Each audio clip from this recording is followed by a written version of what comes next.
دو من گھڑت روایات، سفر کے مہینے کے اختتام اور ربیع الاول کے مہینے کے آغاز کی خوشخبری سے متعلق دو من گھڑت روایات۔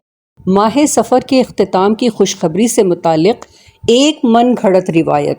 عوام میں یہ حدیث مشہور ہے کہ نبی کریم صلی اللہ علیہ وسلم نے ارشاد فرمایا کہ من بشرنی بخروج سفر بشرتہ بدخول الجنہ۔ ترجمہ: جس شخص نے مجھے ماہ سفر ختم ہونے کی خوشخبری دی تو میں اس کو جنت کی بشارت دوں گا۔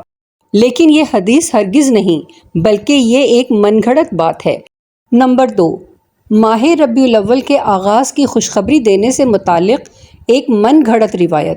عوام میں یہ روایت بہت مشہور ہے کہ جو شخص کسی دوسرے کو ماہ ربیع الاول کی آمد کی خوشخبری سب سے پہلے دے گا یا خوشخبری دے گا تو اس کے لیے جنت واجب ہو جاتی ہے۔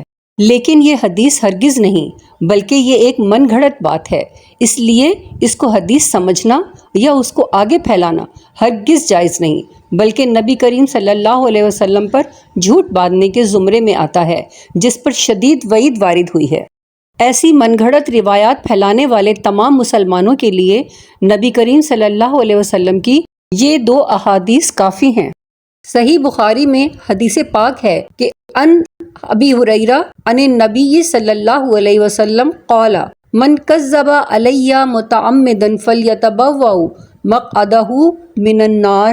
ترجمہ: حضرت ابو ہریرہ رضی اللہ عنہ سے روایت ہے کہ نبی کریم صلی اللہ علیہ وسلم نے ارشاد فرمایا، جس شخص نے مجھ پر جان بوجھ کر جھوٹ باندھا وہ اپنا ٹھکانہ جہنم میں بنائے۔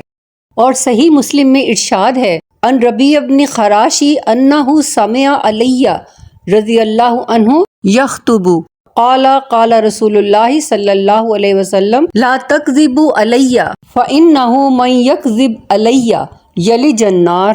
ترجمہ: حضرت ربیع بن خراش رحمۃ اللہ علیہ کہتے ہیں کہ میں نے حضرت علی رضی اللہ عنہ سے سنا کہ نبی کریم صلی اللہ علیہ وسلم نے فرمایا، مجھ پر جھوٹ نہ بولو، چنانچہ جو مجھ پر جھوٹ باندھتا ہے تو وہ جہنم میں داخل ہوگا۔ ان وعیدوں کے بعد کوئی بھی مسلمان من گھڑت اور بے بنیاد روایات پھیلانے کی جرات نہیں کر سکتا، لہٰذا احادیث کے باب میں بہت احتیاط کی ضرورت ہے۔ اے دلوں کو پھیرنے والے، میرے دل کو دین پر قائم رکھنا۔ آمین ثم آمین۔ Thank you for watching. Please like, Share. Subscribe.